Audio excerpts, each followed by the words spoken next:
ನಮಸ್ಕಾರ, ಆರ್ಗ್ಯಾನಿಕ್ ಕಿಚನ್ಗೆ ಸ್ವಾಗತ. ಇವತ್ತು ನಾನು ಮಾಡ್ತಿರುವಂಥ ರೆಸಿಪಿ ಪುದೀನ ಗಟ್ಟಿ ಚಟ್ನಿ. ಇದಕ್ಕೆ ಬೇಕಾಗಿರುವಂಥ ವಸ್ತುಗಳು: ಪುದೀನ ಸ್ವಲ್ಪ ಹೆಚ್ಚಿಗೆನೇ ತೊಗೊಳ್ಳಿ, ಬೆಳ್ಳುಳ್ಳಿ, ಹಸಿಮೆಣಸಿನ್ಕಾಯಿ, 1 ಕಪ್ ಆಗೋಷ್ಟು ಕೊತ್ತಂಬರಿ, ಶುಂಠಿ ಸ್ವಲ್ಪ ಜಾಸ್ತಿನೇ, ಹುಣಸೆಹಣ್ಣು ತೊಗೊಳ್ಳಿ, ರುಚಿಗೆ ತಕ್ಕಷ್ಟು ಉಪ್ಪು. ಬನ್ನಿ ಹೇಗೆ ಮಾಡೋದು ಅಂಥೇಳಿ ನೋಡೋಣ. ಒಂದು ಕಡಾಯಿಗೆ ಎಣ್ಣೆ ಹಾಕ್ಕೊಳ್ಳಿ.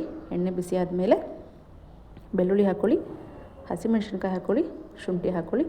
ಇದು ಮೂರು ಸಹ ಹಸಿ ವಾಸನೆ ಹೋಗೋವರೆಗೆ ಹುರ್ಕೋಬೇಕು. ಚೆನ್ನಾಗಿ ಹುರ್ಕೊಂಡಾದ್ಮೇಲೆ ನಾನು ಪುದೀನ ಹಾಕ್ಕೊಳ್ತಾ ಇದ್ದೀನಿ. ಪುದೀನೂ ಸಹ ನೀರಿನ ಅಂಶ ಇರಬಾರ್ದು, ಅವಾಗವರೆಗೂ ಫ್ರೈ ಮಾಡ್ಕೋಬೇಕು. ಇದು ಚೆನ್ನಾಗಿ ಫ್ರೈ ಆಗಲಿ. ಫ್ರೈ ಆದಮೇಲೆ ನಾನು ಕೊನೆಯಲ್ಲಿ ಕೊತ್ತಂಬರಿ ಹಾಕ್ಕೊಳ್ತಾ ಇದ್ದೀನಿ. ಕೊತ್ತಂಬರಿನ ಸಹ ಹಾಕಿ ಚೆನ್ನಾಗಿ ಫ್ರೈ ಮಾಡಬೇಕು. ಚೆನ್ನಾಗಿ ಫ್ರೈ ಆದಮೇಲೆ 1 2 3 ನಿಮಿಷ ಫ್ರೈ ಆಗಲಿ. ಆಮೇಲೆ ಇದು ಸ್ವಲ್ಪ ತಣ್ಣಗಾಗೋಗಿ ಬಿಡೋಣ. ಆಮೇಲೆ ನಾನು ಇದನ್ನು ವರ್ಲ್ಡ್ ಕಲರ್ ರುಬ್ಕೊಳ್ತಿದ್ದೀನಿ. ವರ್ಲ್ಡ್ ಕಲರ್ ರುಬ್ಕೊಳ್ಳೋದ್ರಿಂದ ನಮಗೆ ಏನಿಲ್ಲ ಅಂದರೂ 1 ವಾರದಿಂದ 15 ದಿನಗಳ ಕಾಲ ಇದು ಬಾಳಿಕೆ ಬರುತ್ತೆ. ಹಾಗಾಗಿ ಇದಕ್ಕೆ ನೀರು ಹಾಕದೇ ರುಬ್ಕೊಳ್ಳಿ, ಚೆನ್ನಾಗಿರುತ್ತೆ.